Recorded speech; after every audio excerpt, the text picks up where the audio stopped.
Upper Audio presents You May Kiss the Bride, The Penhallow Dynasty, by Lisa Berne. Performed by Carolyn Morris. Chapter 1. Wiltshire County, England, 1811. This was dangerous. If she bit her lip any harder, thought Livia Stuart, it would probably begin to bleed, sending a bright red rivulet dripping down her chin and end up staining, in a spectacularly uncouth way, the bodice of her gown. The bodice of the gown which, Cecily had casually mentioned, was hers from 2 years ago. "And you've altered it so cleverly, I scarcely recognized it." Cecily's voice was soft and friendly, but in her pretty blue eyes there was, unmistakably, the gleam of cruel mischief. "I knew, of course, from the colour, which is no longer quite in fashion." Short of telling Cecily to stuff it, there didn't really seem anything Livia could say, but she was spared the necessity of trying to think up something polite when Lady Glanville, Cecily's mother, turned her gaze to Livia and subjected her person to a comprehensive scrutiny. "Indeed," her ladyship finally said, with the gravity of one considering a matter of deep existential import. "That particular shade of rose was very popular. Princess Charlotte, I believe, favoured it highly. I'm not at all certain, however, that it's suitable for one of your colouring, Livia dear. It complements fair hair, such as Cecily's, as well as a pale complexion like hers. I'm sorry to say that you are rather brown." "She would be out of doors so much," Aunt Bella interpolated in her vague, melancholy way. "I've told her repeatedly how injurious it is to both health and appearance, but I do not think Livia attends to me."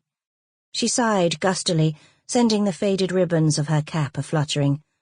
"I do not think anyone attends to me. I do not think I am listened to by—" "Far be it from me to pontificate," said Lady Glanville, "but one ought not to dwell on oneself, you know. We must always think of others, as Cecily does, for example. She could give her cast-off gowns to her maids, as most other young ladies do, but instead she insists that dear little Livia have them. It's quite touching, really." "Your Uncle Charles doesn't give you a dress allowance, does he, Livia?" Cecily's tone was sympathetic, too sympathetic. "But then, you don't go anywhere, so perhaps it doesn't matter a great deal." "No," Livia answered flatly. "No, it doesn't matter at all." Now it was Lady Glanville who audibly sighed as she glanced around the large drawing-room with its dated, shabby furniture, the wallpaper from a generation ago, pock-marked with ghostly rectangles, where valuable paintings had once hung, but had since been sold. "It's dreadfully lowering," she said, "to see a gentleman's family so reduced. Why, it was only 10 years ago that we met nearly as equals."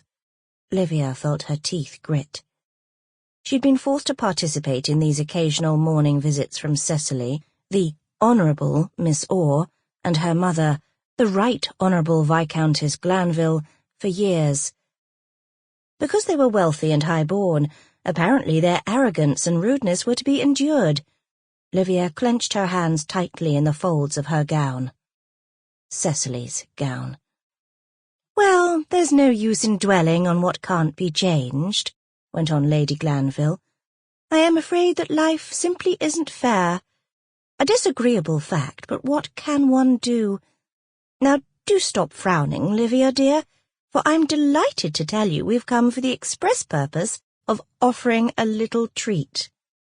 "I'm all ears, ma'am," replied Livia with what had to be obvious sarcasm, but Lady Glanville only said, with her Arctic smile, "We are hosting a ball next week. It shall be a kind of debut for Cecily. In addition, Mr. Gabriel Penhallow and his grandmother, Mrs. Penhallow, come to visit us," Cecily said breathlessly. "The Penhallows, of Sermont Hall. We met Mrs. Penhallow in Bath a few months ago. She wrote us a letter. He's going to—" "My dear Cecily, pray refrain from interrupting. It is most unbecoming," said her ladyship. "As you know, Bella, earlier in the summer I insisted that Lord Glanville go to Bath in order to drink from the waters. His gout, unfortunately... Sample complete. Ready to continue?